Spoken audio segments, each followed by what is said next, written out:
This next game is a classic, rather poetic example of a stronger player turning a weaker opponent's over-exuberant aggression against itself. The virtuoso is Paul Morphy, one of the greatest American chess talents ever to live. Morphy was born in New Orleans in 1837, and by the age of 22 he was proclaimed by many to be the strongest chess player in the world. In this game he was a teenager taking on a less skilled but highly excitable opponent. Watch how he sends a Roman queen back where she started. Morphy has the black pieces: e4, e5, knight f3, knight c6. Here Meek played d4, the Scotch, e takes d4, bishop c4,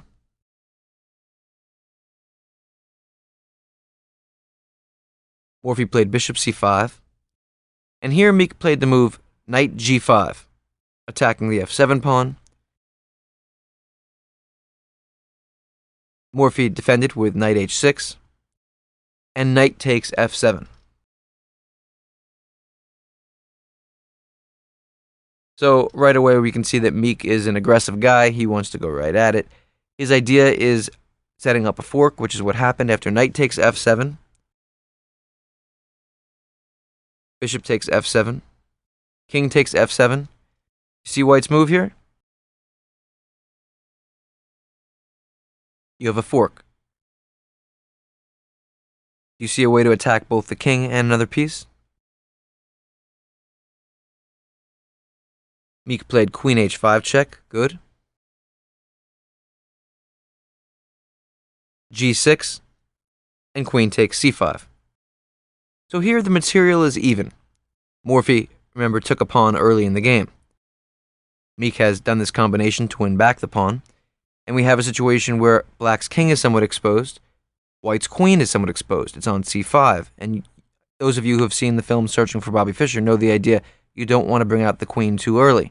Now, in some rare cases, it's okay. In this situation, the queen is going to become the pivotal weakness that Morphy takes advantage of. So in this kind of situation, what you want to do is think about two ideas. One is you want to develop your pieces quickly. You want to develop while kicking this white queen around. And also the queen is going to look to be checking. So you want to look for ways of kicking the queen, increasing your development, and responding to checks with other developmental moves. Also, you want to think about king safety. An idea in this kind of situation is to think about artificially castling. So if castling is this, artificially castling in this kind of position would be to play a move like rook f8 or rook to e8, followed by, if possible, your king coming back to g8. That way your king is relatively safe, and you've castled artificially. Putting those ideas together, the move Morphy played was kicking the queen, preparing development, d6. Here, Meek played queen b5. If he had played queen c4 check or queen d5 check, Morphy's move would be very straightforward. Defend the check, kick the queen again with bishop to e6, and Black continues to play good chess. After queen b5, Morphy continued his development. Remember the idea I told you about? If he moves this rook, his king will be able to castle artificially if necessary. Also, White's king is still in the middle of the board. That pawn on e4 is hanging. Put those ideas together. Black to move. What do?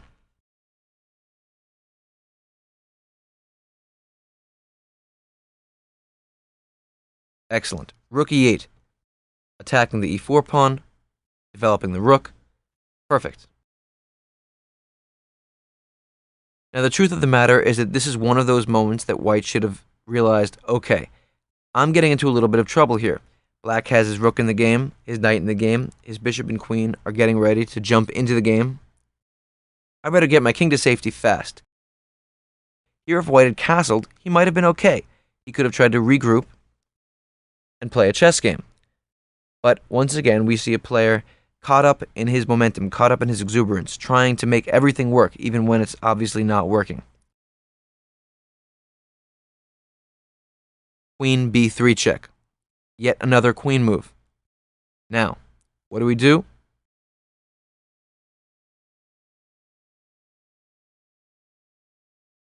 Well, in this case, the natural move would be to play bishop e6, defending the check and attacking the queen. There's two negative sides to this move. First of all, it hangs the pawn on b7, and second of all, it blocks our rook's attack on the e4 pawn.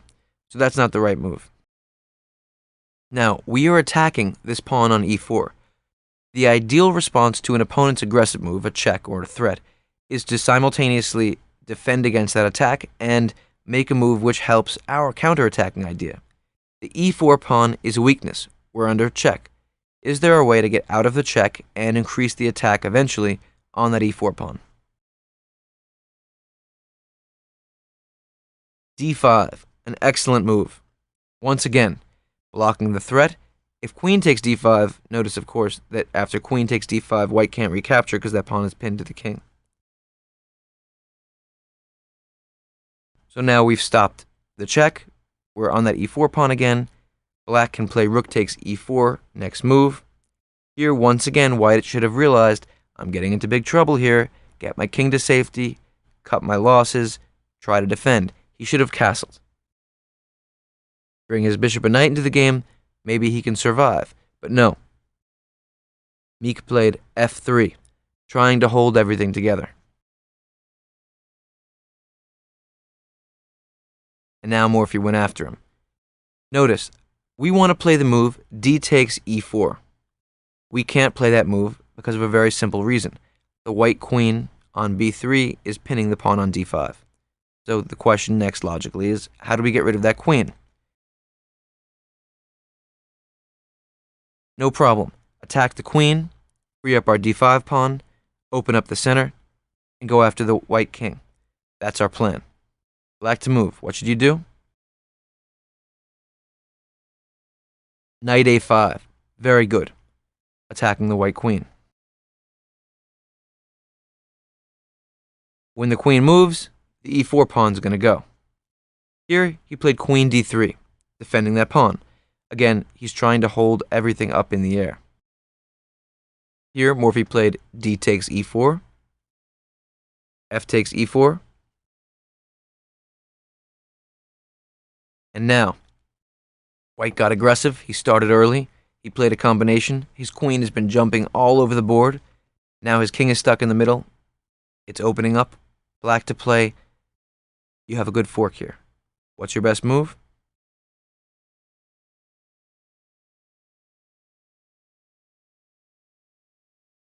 Queen h4 check. Excellent. Now if the king moves, the e4 pawn goes. Here Meek blocked the check. He played g3. Now, once again, you're Morphy. Black to play. Do we want to take that pawn with the queen or with the rook? Once again, we're going to rely on the chess principles to help us figure out the answer. What's the material here? Okay, black has 6 pawns. White has 6 pawns as well. So black's about to take a pawn. So from one perspective, trading off queens might not be a bad move because we're going to be up material. We know when we're ahead in material, we want to trade down pieces. But in this position, there's a factor which is much, much more important than the pawn advantage, and that's the white king. Another principle which we know is when you're attacking, don't trade queens. Don't trade material because it cuts off your attack.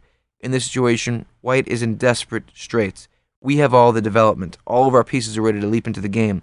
The thing to do here is keep on going with the attack. Don't trade off. The correct move is rook takes e4 check. Very often we'll have two principles competing against one another. That's when you have to use your chess intuition. Decide which principle is more relevant to this position. In this case, the white king's lack of safety is so loud, so pronounced. It shouldn't be too hard to make the decision. Rook takes e4 check. King f2. Now, once again, you're Morphy. What do you play? Well, think about it. Your queen is attacked on h4. Your rook is also attacked on e4. So you need to move the queen to a square, which also defends the rook on e4. The only other alternative would be queen f6, but then white can block the check with queen f3 and offer a queen trade, which we don't want to do because we have this big attack. So what Morphy played was queen e7, defending the rook, getting the queen out of attack, preparing ultimately an infiltration along the light squares. For example, a move like bishop g4 followed by rook e2 check. After queen e7, Meek played knight d2. Once again, you're Paul Morphy, black to play. Use the principles. What do you do? Well, one principle, what has white just left behind? Well, white's bishop was guarding the e3 square. He attacked our rook. Knight d2 attacks the rook on e4, but he blocked his bishop's defense of the e3 square, which we can enter now. That's one factor. Another factor is removing the defender. We want to play rook e2 check, entering into the position, making the queen and rook harmonize beautifully, helping this light square invasion we have planned. Put those two ideas together. Use the e3 square to kick the white queen away from defending the e2 square. If you think in that principled manner, the first move is obvious. Rook e3. Now white has to move the queen somewhere while defending the e2 square. He plays a move like queen takes d4. Rook e2 check is going to open up a deadly attack. For example, rook e2, the king goes back. You can play rook e1, the king goes back, and then you can play queen e2 check. The only move for white is to block that. And now, can you remove the defender of that white queen? Take a look. The queen is defended by the king. Is there a move that black can play to force the king away from that defense? Very good. Bishop h3 check. The king has to take. King takes h3. Queen takes f2. And you've won a queen.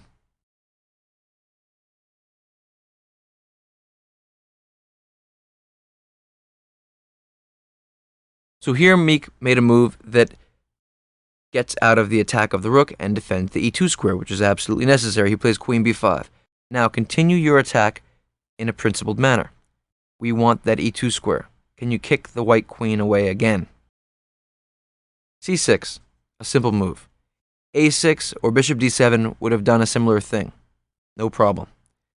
Morphy played c6.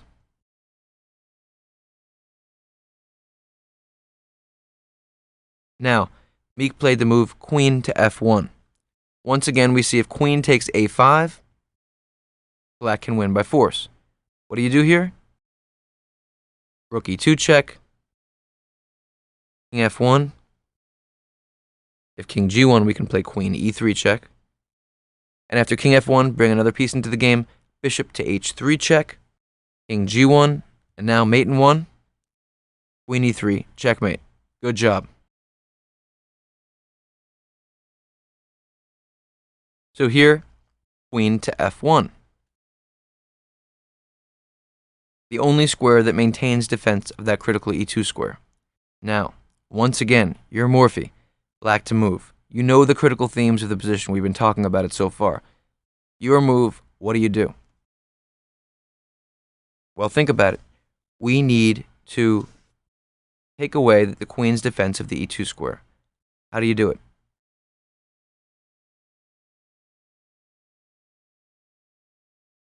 Very good. Morphy played the fabulous move, bishop to h3. You see the idea? If queen takes h3, what do you play now?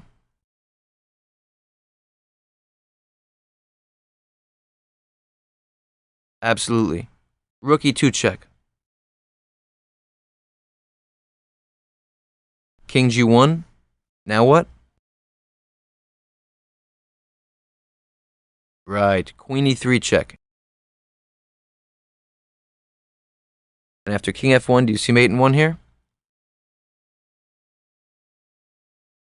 Excellent. Queen f2, checkmate. After rook e2 check, the other option would be to play king f3. Now, put yourself once again in Morphy's shoes. Remember what I've told you before. The key to winning this kind of position is to chase the king up the board. Black to play. You see mate? Here you can jump the queen in, queen e3 check, king g4. Now what?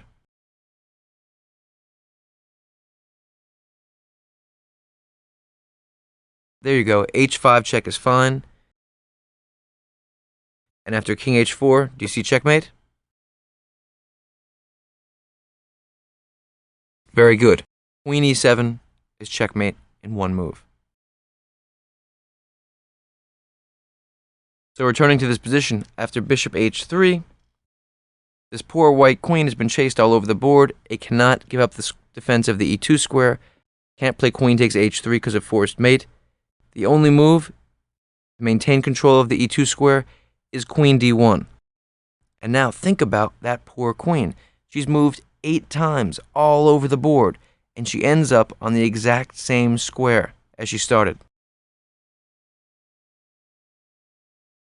Here Morphy played a very strong move, bringing his remaining piece into the attack. What's the one piece that hasn't functioned yet? This rook here. What do?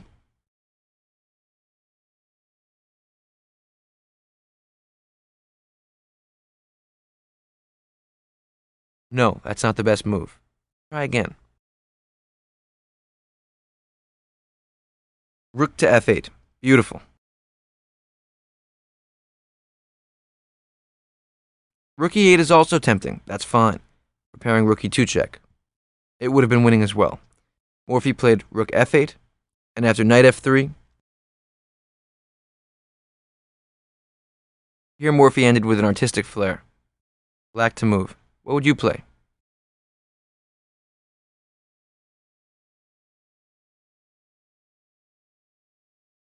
No, that's not the best move. Try again. No, that's not the best move. Try again.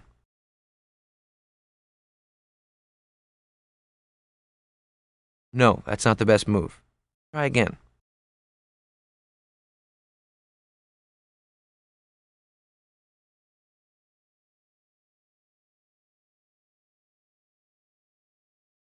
Very good. Well, he wants to make this rook on f8 function. He could have played king g8, but instead he chose to end with a lot of artistry. He played king to e8.